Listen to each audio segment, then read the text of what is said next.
again, I'm Crimson McDonald. I'm here for Moms Demand Action. We are a grassroots organization that hopes to end gun violence.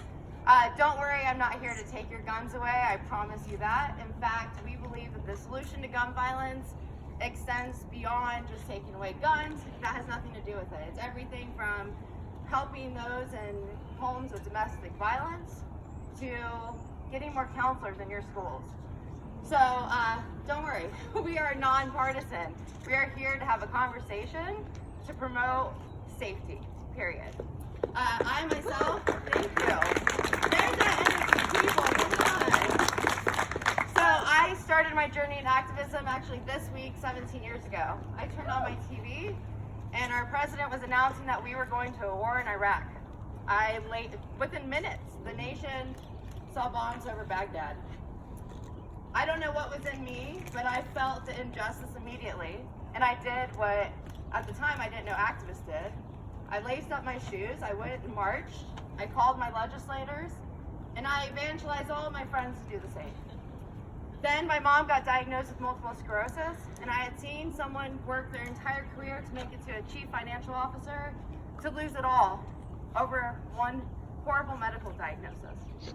So what did I do? I laced up my shoes, I marched, I called my legislators, and I advocated for people to do the same. Then I realized that those of my friends in the LGBTQ community cannot aspire to the things I aspire to, like loving someone, being married, having children, having a family.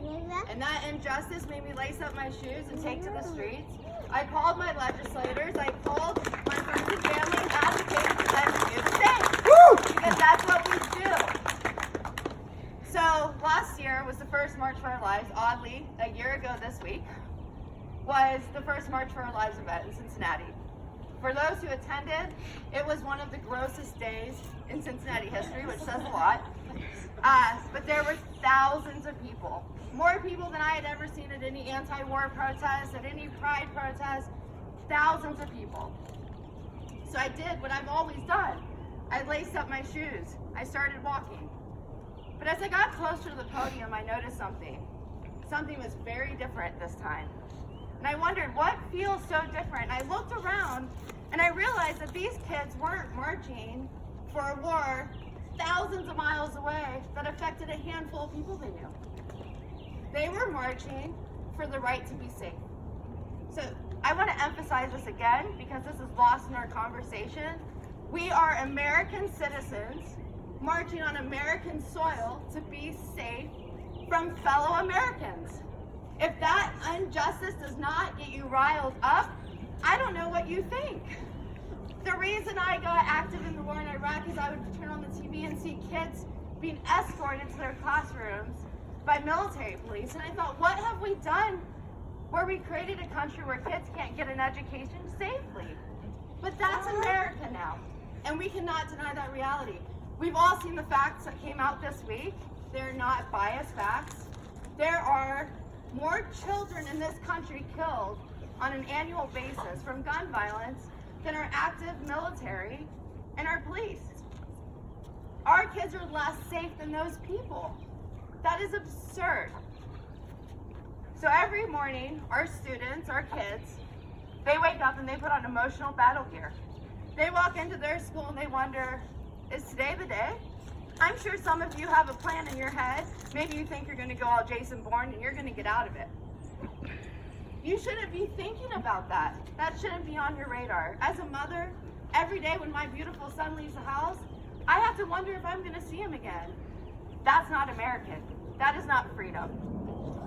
But we can't get angry and we can't get emotional because that's what they want us to do, right?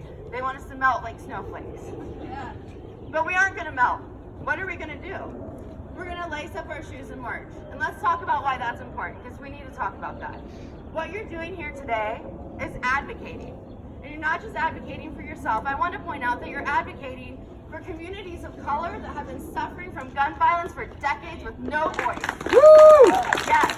And you guys are bringing a voice to that cause. And do not forget that.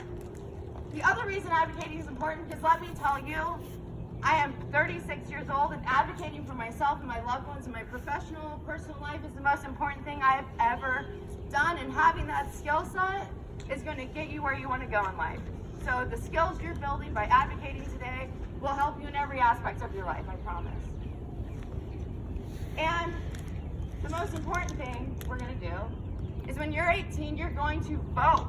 Yeah. And you are going to vote for common sense gun candidates. Because if you're running for a public office and you do not recognize this as an issue of our time, then you are not going to write the bills needed to solve it. So vote, and vote for common sense gun candidates. The other thing that we need to be important to do with the conversation that's so close to the NRA's heart is that we need to be rational. We need to be fact-based. I encourage everyone to visit Everytown for Gun Safety's website. Yes, it's run by Mike Bloomberg. I guess that's a bad thing, I don't know. But he has lots of money, and he's used that money to do research to find evidence and facts that helps us write policy that will end this epidemic. So we have the facts, we know the solutions, but we need people in office to act on those. So be smart, be rational, and when you have these conversations, rely on the facts, because the facts are on our side. This is a real epidemic. There's nothing fake about it. So I'm going to end on this note. I just talked about activism because I think it's so important for everyone here to realize that what you're doing is important, because you're going to march today and you can't stop. None of you can stop until we end this epidemic. We can't. But while I was focused on the war in Iraq and all these other issues, this epidemic was growing, and I wasn't on the ground floor. And I apologize to all of you for that, because now we're suffering the consequence. But now I'm here, we've got an army, and we're ready to fight this, and we will fight it, and we will end this. So I'm sorry I wasn't there before, but I'm here now. I encourage all of you guys to, there's a table back there with some students demand action information. I would encourage you guys to start a chapter.